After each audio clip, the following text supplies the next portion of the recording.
नमस्कार दोस्तों। आज हम हमारे देश की एक बहुत बड़ी समस्या को डिस्कस करने जा रहे हैं और वो है हमारे देश में कैंसर पेशेंट्स का बढ़ता हुआ नंबर।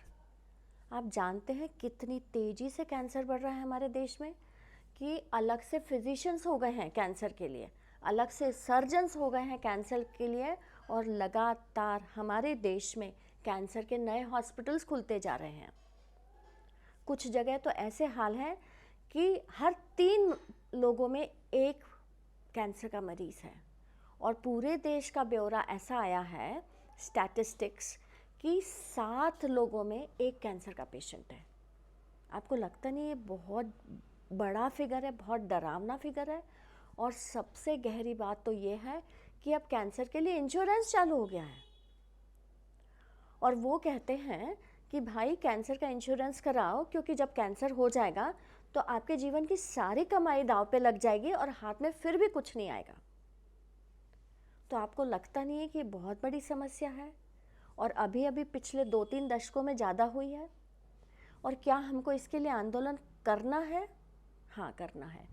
एक महासंग्राम करना है और सबसे पहले हमको इसकी जड़ें ढूंढ के निकालनी है, शोध से, अध्ययन से, और फिर उसके बाद एक एक जड़ को हमको हटाते जाना है। और ये जो जड़ों को हटाने का काम है, इसमें तो ऐसा ही संग्राम करना होगा जैसे हमने स्वतंत्रता संग्राम किया था हमारे देश को ब्रिटिशर से मुक्त करने के लिए। और इस आंदोलन में, इस महासंग्राम में मुझे आप सबके सहयोग की ज़रूरत लगेगी, पूरे देशवासियों की।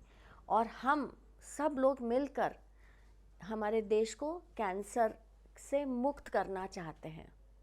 ये बिल्कुल अच्छी बात नहीं है कि हम पूरा जीवन अच्छे से जिए और फिर आखिर में सब कुछ गंवा बैठे कैंसर के हाथों। दोस्तों, हमारी सारी सब्जियों में पेस्टिसाइड्स आ गए हैं, जहरीले कीटनाशक हमारे फलों में आ गए हैं। और कुछ लोग तो समझते हैं कि धोने से ये चले जाएंगे, पर ऐसा कुछ नहीं होता। आप पानी से धो, आप उसको हल्दी से धो, सोडे से धो, नमक से धो, वो तो पेस्टिसाइड्स हमारी फल और सब्जी में रहते हैं, हमारे पेट में जाते हैं, हमारे शरीर में जाते हैं और ये कैंसर का बहुत बड़ा कारण है। और अगर आपको इसका एविडेंस चाहिए तो लिंक है डिस्क्रिप्शन में, उसमें पूरा वीडियो है जिसमें कम से कम 500 रिसर्च पेपर्स हैं। वो कह रहे हैं कि तरह तरह के हमारे शरीर के कैंसर इन पेस्टिसाइड से हो रहे हैं। और तो और ज़मीन में है, फल में है, सब्जी में है, हमारे पानी में भी पेस्टिसाइड्स आ गए, क्योंकि ज़मीन से वो ग्राउंड वाटर में चले गए। और जो हम पानी पी रहे हैं ना, उसमें भी पेस्टिसाइड्स हैं। और बेचारी निर्दोष चिड़िया, उसका तो कोई दोष ही नहीं था, वो आई पौधों पे बैठी, उसने पेस्टिसाइड्स खाए, वो मर गई। आपको पता है ना, हमारे यहाँ जो स्पैरो है, छोटी सी चिड़िया हमारे बचपन की, वो कितनी गायब होती जा रही है। उसका एक कारण ये भी है, पेस्टिसाइड से मरते जा रहे हैं। हमारी तितलियाँ मरती जा रही है, हमारी मधुमक्खियाँ मरती जा रही है। और आपको पता है ना, आइंस्टाइन ने क्या कहा था, अगर ये मधुमक्खियाँ मर गई तो हम भी एक दिन ख़त्म हो जाएंगे। आप सोच रहे हैं कितना इम्पॉर्टेंट पॉइंट है हमारे देश में से पेस्टिसाइड्स हटाना। फिर उसके बाद हमारी हवा में पेस्टिसाइड्स हो गए, हम जो सांस ले रहे हैं उसमें पेस्टिसाइड्स है, यहाँ तक कि मछलियाँ जो है वो भी मर रही हैं, जानवर हैं जो ज़मीन के ऊपर, वो भी मर रहे हैं। और आपको आश्चर्य होगा कि माँ के दूध में भी पेस्टिसाइड्स डिटेक्टेड है। मतलब हमारे देश में कहीं भी ऐसा कोई चीज़ नहीं छूटी है जहाँ पेस्टिसाइड्स नहीं है। और आपको पता है दूसरे देशों में क्या है? सपोज़ हम अंगूर एक्सपोर्ट करना चाहते हैं, नासिक में बहुत अच्छे अंगूर होते हैं, वहाँ 1% भी अगर डिटेक्शन हो गया ना उनको पेस्टिसाइड्स का, तो वो पूरा माल इंडिया वापस भेजते हैं, वहाँ के समुद्र में भी नहीं डालते हैं, बोलते वहाँ पेस्टिसाइड्स हो जाएंगे। अगर दूसरे देश इतने सतर्क हैं तो क्या हम सतर्क नहीं हो सकते? और हम दूसरे देशों को बिना पेस्टिसाइड्स के अंगूर खिलाना चाहते हैं और हमारे देशवासियों को पेस्टिसाइड्स वाला। हम खुद के लिए कैसे घातक बन सकते हैं? तो फिर हमें क्या करना चाहिए दोस्तों? सबसे पहले तो हमको किसानों में पूरी अवेयरनेस लाना चाहिए और वो किस तरह से आएगी, यही छोटे छोटे वीडियो बना के, या फिर अगर आप जाते हैं गांव में तो वहाँ उनको समझा के। दूसरा कि जो पेस्टिसाइड्स का व्यापार कर रहे हैं उनसे मेरा हाथ जोड़ के निवेदन है कि आप व्यापार चेंज कर लीजिए। जहर का व्यापार नहीं कर सकते, क्योंकि जहर का अगर व्यापार किया है तो उसका फल भगवान अलग से देगा और वो बहुत ही बुरा फल होगा। तो व्यापार चेंज कर लीजिए, और बहुत ही सिंपल है कि आप जैविक खाद का व्यापार कर लीजिए। आपको पता है मोदी जी ने कहा कि अब हम धीरे धीरे यूरिया देना कम करेंगे, तो सारे किसानों ने अपोज़ किया। क्यों अपोज़ किया? क्योंकि उनको पता ही नहीं है कि ये जो यूरिया है ये हमारे सारे केंचुओं को, जो हमारी ज़मीन में उर्वरक हैं, उनको मार डालते हैं। जैसे ये केंचुआ है उसके ऊपर यूरिया गिरा तो बेचारा तड़प तड़प के मर जाता है।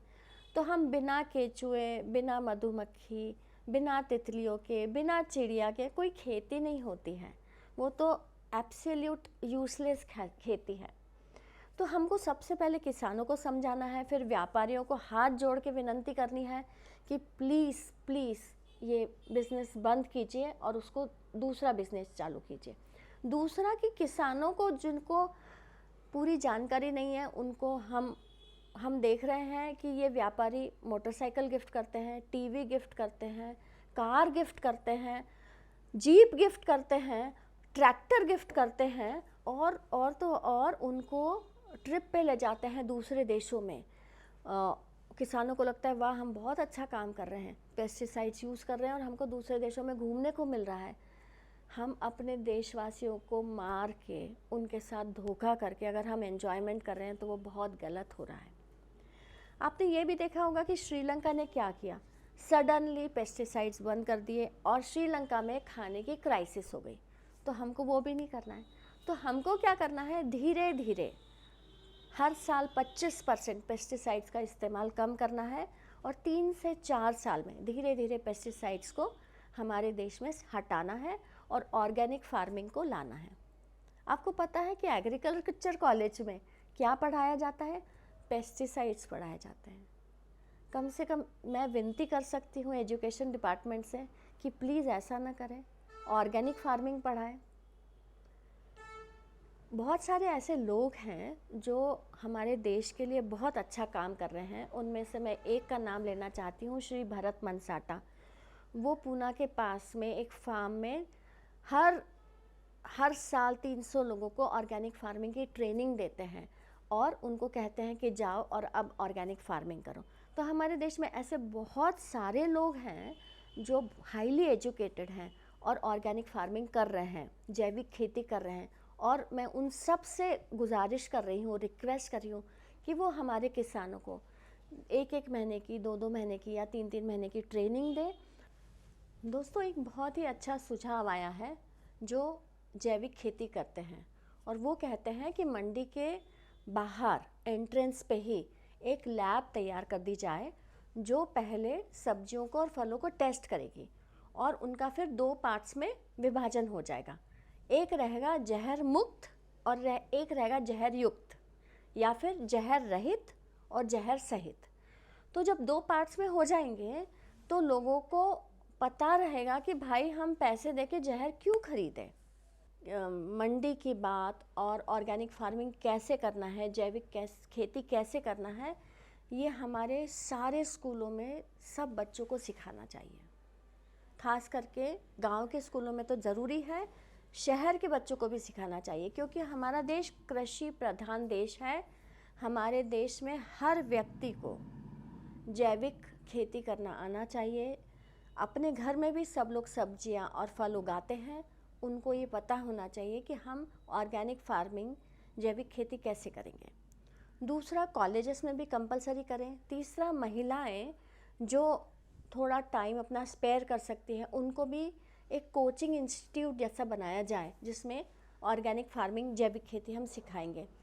दूसरा, रेडियो में, टीवी में, न्यूज़पेपर्स में, सोशल मीडिया में एक क्रांति अगर खड़ी करनी है, एक आंदोलन खड़ा करना है, एक महासंग्राम खड़ा करना है, तो सब दूर हमें जैविक खेती की ट्रेनिंग चाहिए। और हमेशा सब लोग कहते हैं अरे ऑर्गेनिक तो बहुत महंगा है, हम तो यही खरीद लेते हैं, हमारा बजट अलाउ नहीं करता है। तो बात ऐसी है दोस्तों कि हमारे देश में एक बहुत ही सीनियर एग्रीकल्चर साइंटिस्ट हैं जिनका नाम है श्री रमन जैन युलू। उन्होंने कम से कम 35 लाख एकड़ ज़मीन में ऑर्गेनिक फार्मिंग करके बताई है। और उन्होंने कहा इसकी लागत इतना कम आती है कि हमारी जो नॉर्मल सब्जी है उससे भी ज़्यादा सस्ती सब्जी ऑर्गेनिक फार्मिंग से आती है। तो ये जब हमारे देश में सभी लोग जैविक खेती करने लगेंगे, ऑर्गेनिक फार्मिंग करने लगेंगे, मैं मंजूर करती हूँ कि तुरंत नहीं होगा, 3 से 4 साल में होगा। तो क्योंकि लागत ही कम है ऑर्गेनिक फार्मिंग की, तो वो आएगा ही प्रोडक्ट सस्ता, पर उसमें सिर्फ 3 से 4 साल लगेंगे क्योंकि हमारी जो बंजर भूमि है वो वापस धीरे धीरे नॉर्मल पे आएगी। और ये भी देखा गया है कि जिन किसानों ने कर लिया है अपने खेतों को वापस ऑर्गेनिक, उनकी फसल ऑलमोस्ट डबल हो गई है। हमें सिर्फ एक चेतना जागृत करना है, पूरे देश में एक लहर फैलाना है और अवेयरनेस इतनी ज़्यादा बढ़ाना है कि हम धीरे धीरे 4 साल में ये पेस्टिसाइड्स को हटा दें और फिर कुछ सालों में ये हो जाएगा कि हमारा कैंसर भी धीरे धीरे धीरे कम होता जाएगा। तो दोस्तों, आज हमने एक जड़ की पूरी डिटेल में तहकीकात की है कि हम अगर इसको हटा देते हैं तो हमारे देश में कैंसर कम हो सकता है। मैं doctor Sushma Rawat Chitnis, MD paediatrics from MGM medical college, और 18 साल की मेरी एलोपैथिक प्रैक्टिस के बाद मैंने अपनी प्रैक्टिस में आयुर्वेद, नेचुरोपैथी और साइकोलॉजी जोड़ा और इंडियन इंटीग्रेटेड मेडिसिन, भारतीय समग्र चिकित्सा, इसके तहत अब मैं प्रैक्टिस करती हूँ। तो मेरी प्रैक्टिस में भी मुझे दवाइयाँ बहुत कम इस्तेमाल करनी पड़ती है। मेरा काम vitamin D, diet, psychological balance और बॉडी डिटॉक्स से बहुत अच्छा हो जाता है। तो जिस तरह मैं शरीर में केमिकल्स डालना पसंद नहीं करती, वैसे मैं किसानों से रिक्वेस्ट कर रही हूँ कि खेती में भी केमिकल्स नहीं डालेंगे तो बहुत फ़ायदा होगा। धन्यवाद।